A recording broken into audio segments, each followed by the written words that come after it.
Hello my crafty friends, I'm Leslie and thank you so much for stopping by Crafty Cards with Leslie. Today's card is a newly found technique for me, but one that's been around for a while I believe. The faux tile background effect is so quick and easy to do. You'll just need to have something to score with and a stamp, easy peasy. So let me show you how.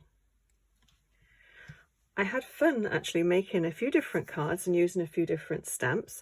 So I'll show you what stamps I've used to make which card, and then we'll go from there. So this one, as you can see, the tile effect is really effective. You score first, and I'll show you how to do that, and then you stamp over the top, and it's the way you score. You're pushing the paper, the scoring blade down into the paper, so you've got your groove like a channel going across. And I did them in 1-inch scores. And I used this one, Flower of Remembrance, which is quite pretty. And that was done with a glacier ink. So yeah, very quick and easy to do, as I say. So I'll show you how to do that. So that's the first one that I did. This one I think is really sweet. I do like this one. This is a 5-inch square card, and this is done with an old stamp of the month, Winged Masterpiece, and I just love this. And it's I used which grey did I use?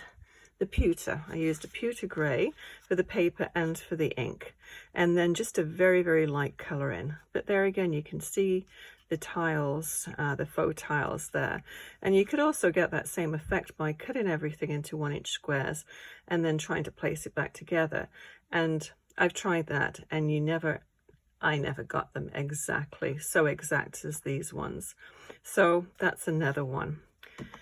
And then this one was a little bit more time intensive, but I quite like the effect of that. It's Autumn Air. And so I used all the different leaves, the little acorns in various colours to do the background after I'd scored.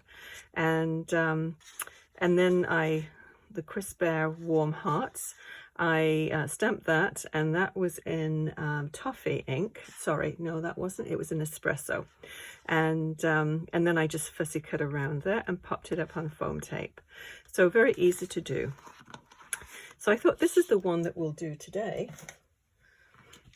And this one is made with this in Full Bloom Card Making Workshop. A great stamp set, unfortunately no longer available, but whatever stamps you have, you can get this effect with them. So anyway, let's get started, and I'll show you exactly how to make one of these cards. So what we need is a scoring board. So I'll use this, but if you've got a lot of the paper cutters have actually got scoring blades, so you can have the same, you can do the same thing with something like that. So I have one already stamped because I want to just color it in, and if you're using ink and then you're using the colors, you might get a little bit of seepage, and we don't want that. So on my scoring board, it's got 1-inch increments, if I can see it. Hopefully you can all see what I'm doing. So we'll just go across to the 1-inch and drag it down 2 inches and down 3 inches and down and 4. So I made this card 4 by 5 1/4. So it just gives you that little bit of a border around the card.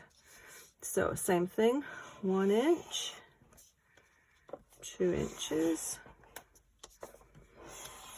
3 inches, 4 inches, and you can make it 5 inches if you wanted, but I thought I'd just have this 1/4 inch on the bottom there. So if you can see that on the other side, whoops, this piece of scrap paper, but on the other side, it's actually raised. I'll show you on this one without the pattern on the back. So you can see how the embossing is being pushed up. So we're going to use the deboss side, I guess it is, to do this.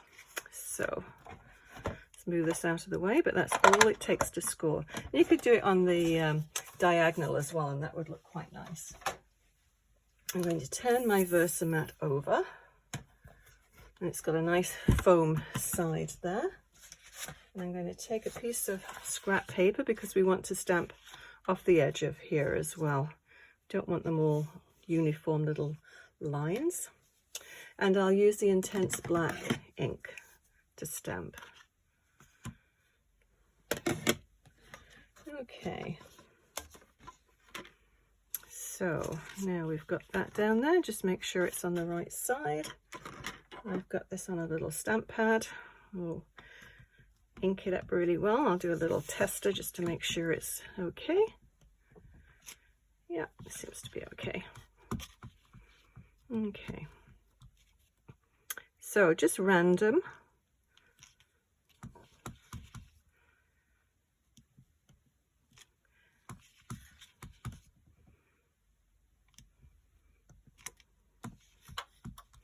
Yeah, you do need a piece of paper underneath there just in case you you don't want to get it on your whatever you stamp it on, either the stamping platform or the back of your VersaMat.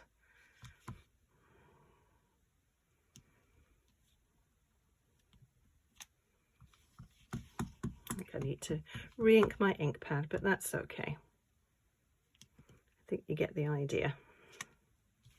Maybe we'll put one just on the edge, right on the edge there. Okay.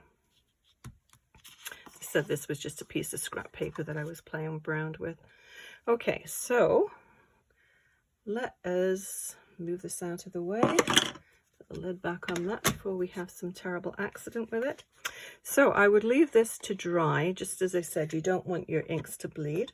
And all I did with this one was just put a little hint of color just around the edge. So we'll do that on this one, the real one. So move that out of the way. Flip this back over. You can see how quick this is to make.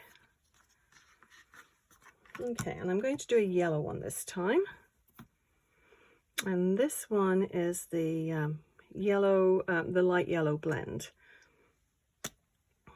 I'll leave that there so you can see it. And so all I did was just go just a hint of yellow just around the color, just around the edge. You could color the whole thing in if you want to. Just be mindful when you are coloring it though, you don't color across the lines because you want to be able to see those. Not like I did on that first one, but we'll pretend I didn't do that.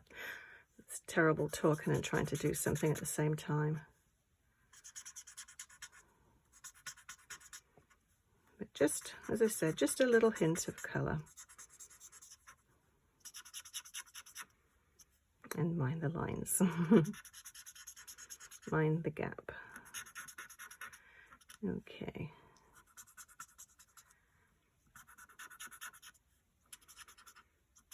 This is such a beautiful butterfly. I do like this one.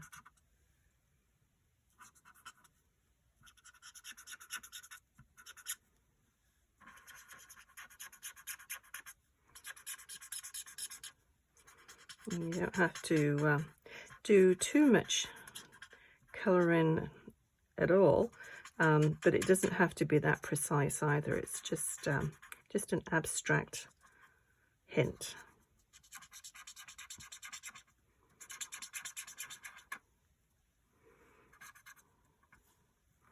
Okay, I think that's probably all the colour. Well, what I did do, I actually just stamped out the sentiment already. And there's a few little sentiments, and I use this Smiles and Hugs one, which I quite like. And I just, now I'll just take my little scrap piece of paper back. And I just went around the edge of this with a hint of colour. So you lay it down on a piece of scrap paper and just go across the edge like that. It just leaves a little line, nothing too heavy.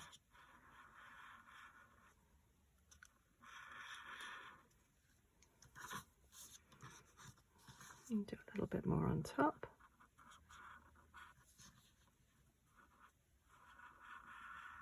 There we go. Okay, so I'm going to pop this up on some foam tape.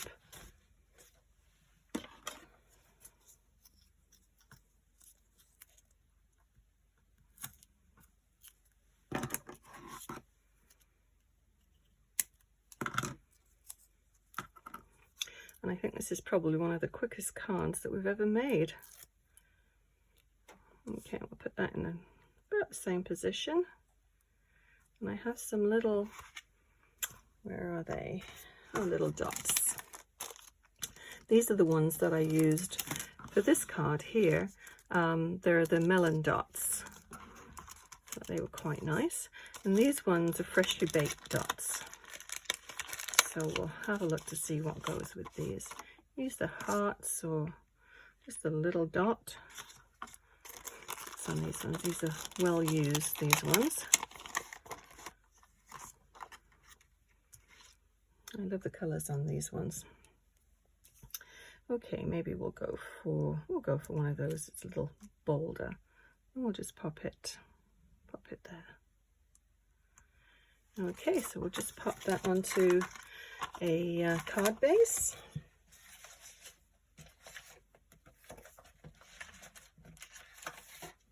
I can find my card base is gone.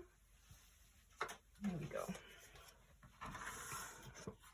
Now you could pop this up on foam tape as well, but I don't think I will. I'm just going to give it an extra press with my bone folder. And you can use glue on the back if you would wish, or the foam, just a regular tape runner, which I'll use a tape runner. But just be mindful too when you're pressing your ink pad down, whichever ink pad inks the inked stamp. When you're pressing that down, just make sure you don't press too hard, because if you do, you'll press the color into the grooves, and you want to have that sort of grouted tile effect. So that's it, and that's a very simple card. You could actually do another stamp another of these butterflies and then just pop it up to make it sort of give it a 3D effect. But yeah, this makes a really nice, simple, easy card. Nice and quick, easy peasy. So if you've enjoyed this video, please give it a thumbs up and consider subscribing. That way you'll be notified when I post new videos. I'll list everything that I've used below, and please leave a message in the comments section if you've got any questions at all.